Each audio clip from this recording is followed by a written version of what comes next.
Hi there, I'm Jim Zirin. Welcome back for more conversations. The author Gene Strouse is with us.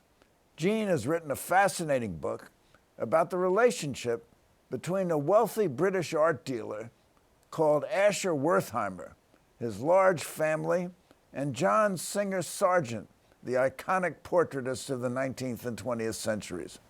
The book is entitled Family Romance, and with great skill, Gene paints a Sargent-worthy portrait of the Gilded Age, featuring the opulence of a decadent aristocracy and the dark corners of virulent antisemitism.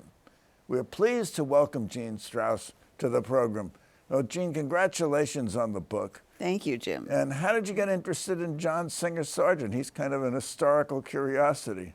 Well, he appears in cameo in two books I had written before, one about Henry James's sister, Alice James, and one about J.P. Morgan. So I sort of knew him and always liked his work, but I saw these paintings of the Wertheimer family. There are 12 of them. There was an exhibition that traveled around the U.S. in 1999 to 2001, and I happened to see it in Seattle in 2001, and I went to the exhibition just because of Sargent. I'd never heard of Wertheimers, but I was completely taken by seeing these portraits, the labels and text around the exhibition made it clear that Sargent and this family were very close friends. There was a picture of him outside, standing in front of their country house on the lawn, pausing during a game of croquet. It seems he was at dinner at their house in London all the time. It came to be known as Sargent's Mess, and many of the paintings were on that dining room wall.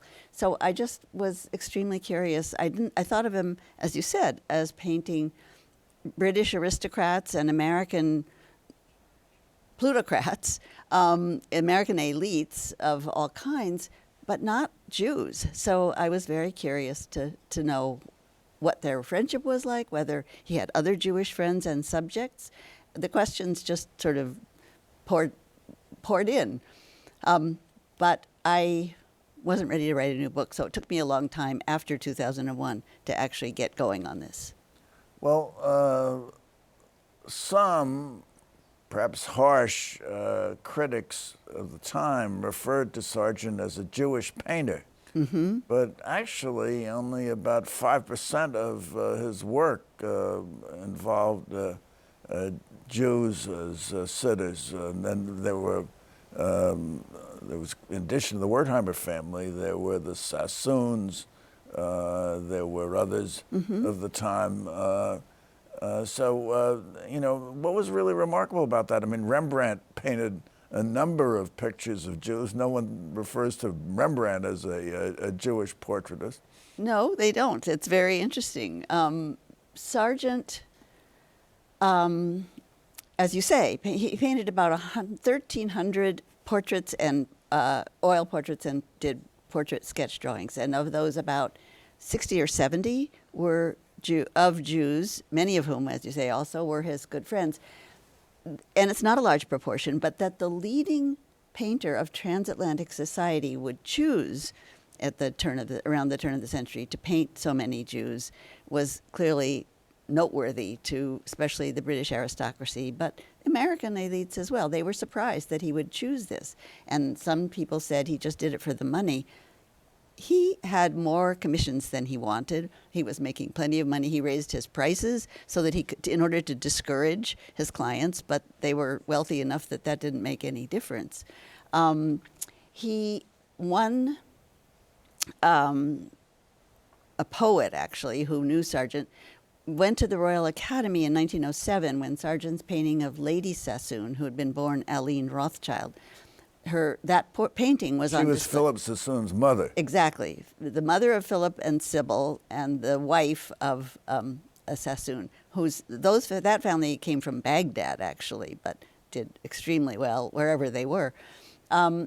So that portrait prompted a comment by this observer saying, Sargent paints nothing but Jews and Jewesses now and says he prefers them as they have so much more life and movement than our English women.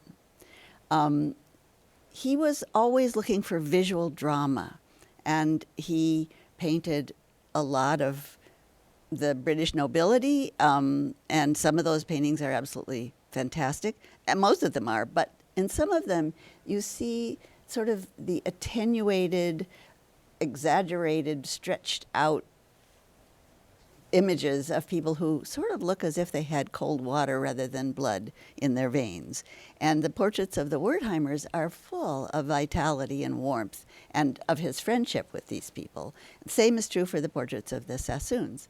So he was doing both all along, but I think it excited his imagination to find people who weren't just the elites that had been his patrons up until then.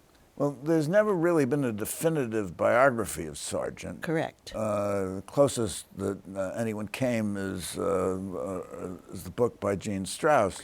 But tell us a little bit about him. He was an American, but he was painting in London. Right. Largely. Largely. He was an American in that his parents were Americans. They lived in Philadelphia. They had a baby who died under the age of 2, and they went to Europe with Mrs. Sargent's mother to cheer up Mrs. Sargent, because the death of a baby is devastating, and they never came back. They lived in Italy. They lived originally. all over. They went to Italy first and stayed there, and John was born in 1856 in Florence.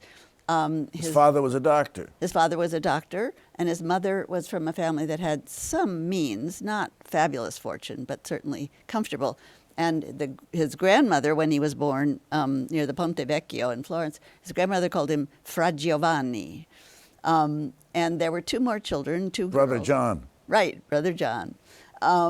They traveled all over Europe looking for cool climates in the mountains during the summers and warm southern places such as Italy and Spain when it got in the colder months. John was fluent in French and Italian. He also knew some Spanish and some German, and he was familiar with more cultures, European cultures, than most Americans would ever see. He was obviously talented as an artist very early on and also as a musician.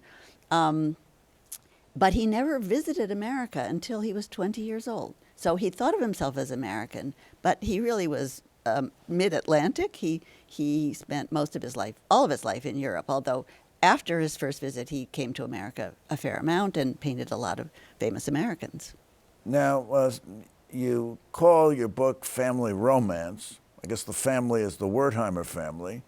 But Sargent never married. He never married. Never married. He had a close friend, Henry James, who was also an American living in London. Indeed. Henry James was said to be gay.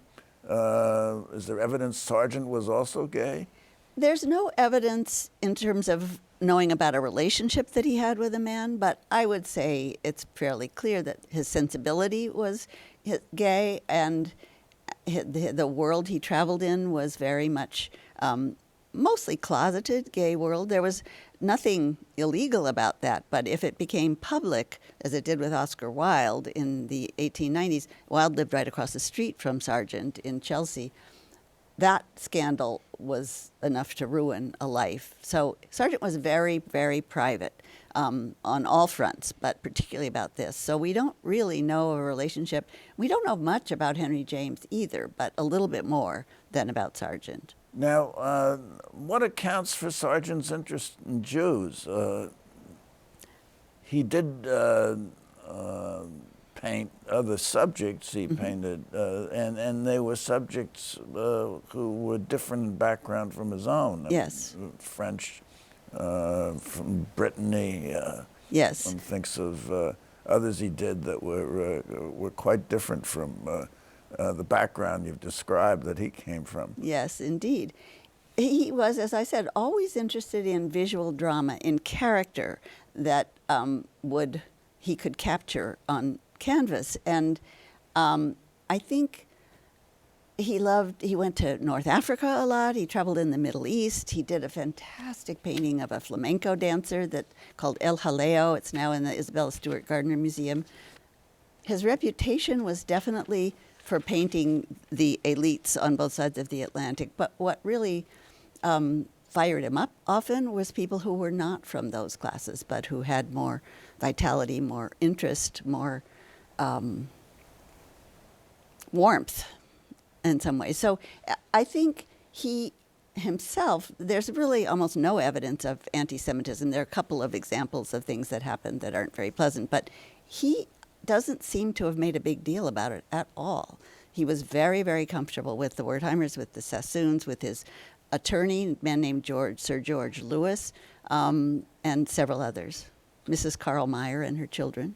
Now, but his focus was portraiture, was it not? It was. And Henry James said there's no greater work of art than a great portrait. Right. And he did a celebrated portrait of Henry James now in the National Portrait Gallery. Indeed, right. It's a masterpiece. A masterpiece. So how does he get involved with the Wertheim family, which is a peculiar family? They were originally German Jews, and then Samson Wertheimer was, I guess, the father of Asher Wertheimer, was the patriarch as far as we're concerned, moved to London. They were wealthy Jews. It wasn't like Rembrandt painting old ladies in the synagogue. It right. was, I mean, these were patrician Jews, and who were very much assimilated, very much anglicized. They were derisively referred to as Englishmen of the Jewish persuasion. Yes. So how does he get involved with the Wertheimers? We don't know. Asher had an art gallery in New Bond Street, and my guess would be that Sargent had gone to the gallery to see something that Asher had on display, but we don't know. We know only that in 1897, for Asher's 25th wedding anniversary, his silver anniversary, he commissioned Sargent to do these portraits. And they became, over that process, they became good friends. He painted Asher and his wife Flora, the former Flora Joseph, who also came from a big art-dealing dynastic family. And they had 10 children. And so over the decade, from 1898 to 1908, Sargent painted 12 Wertheimer portraits. The couple, all of their children, some of them more than once, the younger children in groups, but the older ones individually. So I don't know where this friendship started. As you said, Samson, Asher's father, came from a little town in Bavaria called Fürth. So was the legacy from Samson Asher Wertheimer's source of wealth? Yes. Well, some. And source of finance, or was it the Rothschild? Well, the Rothschilds were their clients, but Samson did extremely well he died in 1892, and Asher had a brother named Charles. They split the inheritance, which was significant, but both of them, Asher and Charles, did extremely well on their own. And it was an exploding market for art, for old masters, for French decorative arts on both sides of the Atlantic, but primarily in England. So it was really the birth of the modern art market, and it was a very expensive and risky marketplace. So people who could guide you toward the real thing were in a very good position. And so another piece of the social history of this story is that the British aristocracy was really losing altitude. They were declining in status and power and certainly income, while America was... And there was an estate tax that was imposed. Yes, indeed. There was, and at this time, America was minting what Bernard Berenson called squillionaires. So the aristocrats didn't want to sell their land or their grand houses. They occasionally sold their daughters and sons to a rich American for one of those marriages, like Consuelo Vanderbilt and the Duke of Marlborough. But they could sell art. That was it was portable. It was increasingly valuable at this time. You left out Churchill's father and Jenny Jerome. Exactly. Thank you. After whom Jerome Avenue in the Bronx was named. Right. Exactly. Yes. Interestingly, just a footnote to that, the Churchills lived on the same street in London, although they obviously had Blenheim, their wonderful country estate, but they lived on this Connaught Place, which is where Asher Wertheimer and his family lived. And Winston was the same age as the oldest Wertheimer daughter, but I don't know whether they ever played together. I doubt it. Okay, so we have a portrait of Asher Wertheimer, which exists, the striking portrait.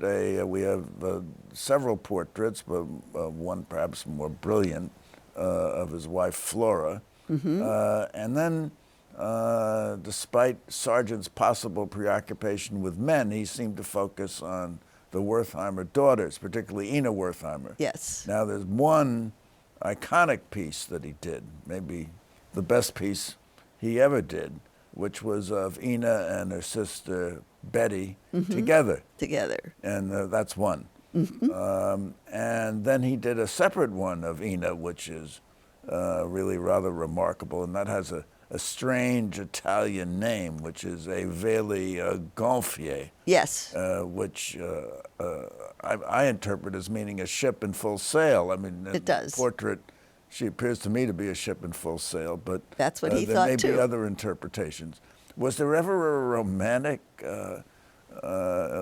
tie between Sargent and Ina? No. As far as I mean, you can't ever know completely about the past, but I very much doubt it. Letters, love letters, maybe? Many letters, but not love letters. Not love letters. He was... You're in the possession of some of them, aren't you? I am. And you don't find some of them a little steamy? Nope, they're absolutely no not hint steamy. of a little romance? No. Intimate, joking, warm friendship, and not romantic. So where's the family romance? And where'd you get the title for the book? It's the romance between Sargent and the Wertheimers. His romance with this family. That was what the title The means. close relationship. Yeah. Well, yeah. that is interesting. And they were sort of dazzled by each other. Who wouldn't be dazzled by Sargent at that time? Now, Wertheimer was also Sargent's dealer, was he not? No. Never. Never. Never. And Sargent actually didn't have a dealer. He just Didn't need one. didn't need one. Didn't need one. Right. Interestingly enough, one of the most interesting of Sargent's portraits is called Portrait of Madame X. Yes. That's right here in New York at the Metropolitan Museum of Art. It is. Now, she had a name, was a real person. Yes. But why Madame X? And wasn't there a great scandal attached to that? She was a Parisian kind of courtesan figure, wasn't she? She too was American, but she married a French banker. She was from Louisiana. She married a French banker. She was very much a social climber. Her name was Virginie Gautreau. Gautreau, right. Madame Gautreau. Madame Gautreau, Madame X. Yes. And didn't her mother play a role in this whole drama? Maybe you can briefly tell us about the whole thing. The whole thing. I love scandal. It's quite a story. And there are, unfortunately, a number of scandals. I mean, fortunately, there are a number of scandals in this story. It was not a commission. She was very dramatic looking, and she powdered herself, sort of a lavender green powder. She was called a professional beauty at that time, which, I mean, and we obviously have parallels now. So he asked to paint her portrait, and she said yes. And then he found it very difficult. He talked about her unpaintable beauty and her laziness. He complained to Oscar Wilde about how difficult she was. But he finally finished this painting, which she liked and approved, and if you've seen it at the Met, I think we'll be able to show people what she looked like. It's in profile. She has a very beaky nose, and it's sort of haughty, standing in sideways, very low-cut dress. And in the original portrait, one of the straps was slipping off her shoulder. And wow. Yeah, and this was all fine with her. It went up at the Salon in Paris, and Paris was shocked. Quelle horreur. Shocked in Paris. Yes, which is not so easy to do. Not so easy to do. And there are many interpretations as to what was so shocking. I think a lot of it was that she was an arriviste. She was an American making her way in French society. Sargent, too, was an American. As things were changing socially and culturally, but it was... Arriviste is a new kid on the block. Exactly, right. A recent admission and a social climber, yeah. Exactly. And there were rumors about her having affairs and being sort of socially loose, but I think it was a combination of social and it's a striking painting. It's really quite an extraordinary painting, and. But then didn't he, at the request of the mother, repaint a strap on one of the shoulders? Not right away. The mother and daughter, after the first day when everyone was scandalized, not everyone, several of Sargent's friends and several artists thought it was absolutely brilliant portrait, but the overall reaction in the press and elsewhere was, So the mother and daughter came to see him to his studio in tears the next day and asked him to take it down. And he said the salon did not do that, would not take a painting down that had been selected for display. So when Madame X went into seclusion for a while, the mother said it had ruined her life. Sargent took the painting back to his studio where he kept it on view. I mean, there's a wonderful photograph of him standing in his studio next to this portrait. No strap. Well, he moved the strap up. He moved it up. It yeah. sort of went up by degrees. Yes, exactly. But it stayed in his studio in Paris and then in London. And in 1916, I believe, he sold it to the Met in New York, saying, "I suppose it is the best thing I've done." So it's quite certainly a story. The best known of, yes. because there's such a story attached to it. Yes. But if I go to the Met today and find the portrait of Madame X, I'll ask the guard where it is. Is there a strap or no strap? There's a strap is up. Oh, so I Yeah. just have to imagine no strap. Yes, exactly. Oh, well, leaves it to my imagination. That will be a painting featured in a big exhibition coming up this spring at the Met called Sargent and Paris. And that won't include any of the Wertheimers. I don't think so. They were in London. They're in London. Now, that's a story, too, because Asher, when he died, or in his will, he left, 9 of the 12 portraits of his family that were done by Sargent to his wife. And then on her death, it was to go to the National Gallery in London. Indeed. So we move on to 1923 when Flora dies, and there's the gift for the National Gallery, motivated, I guess, by feelings of patriotism and gratitude that he'd been treated so well by the English.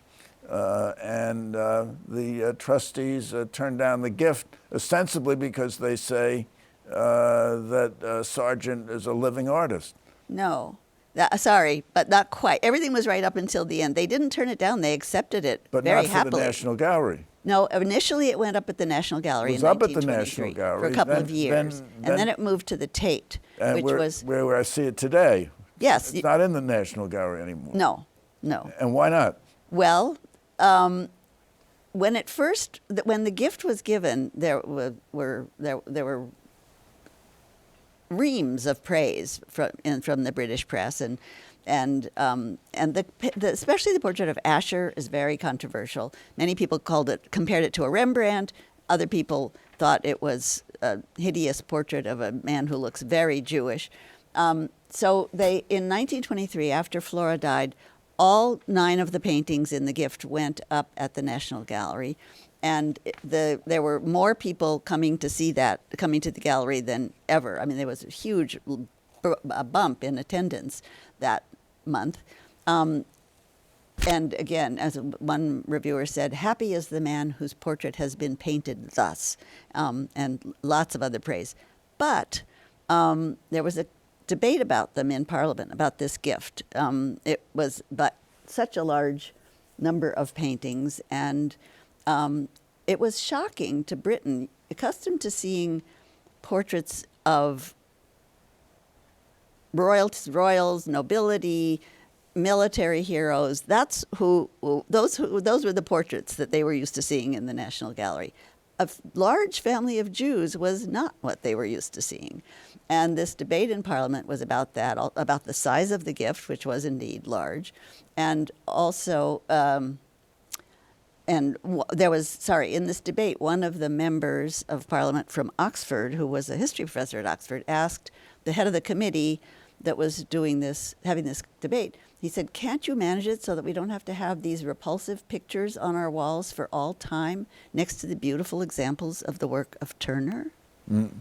That's a killer quote. Okay, so I have a question for you, Jean Strouse. Were the Wertheimer portraits of John Sargent's greatest works? I think the one of Asher and the one of the two daughters are among his greatest works. I wouldn't say although some people did. Some people did say these are his triumph. This is the best of Sargent. I don't think that's true, and they're not all good. But those two are extraordinary and rank up there. And what about Aurélie Gonfalonier? That too is pretty wonderful. I mean, she in looks full as if sail. she's about to set sail. She about does. to take yes. off. Right. So there it is. She swept into his studio the first day for the sitting, and her cloak and scarf and everything were flying out behind her, and he decided to paint her that way, in full sail. In full sail. Jean Strouse, thank you for coming by. Thank you, Jim. And thank you for coming by. Good luck with your book, Jean. Thank you. Tune in next week for more conversations. I'm Jim Zirin. Meanwhile, be well, take care, and all the best.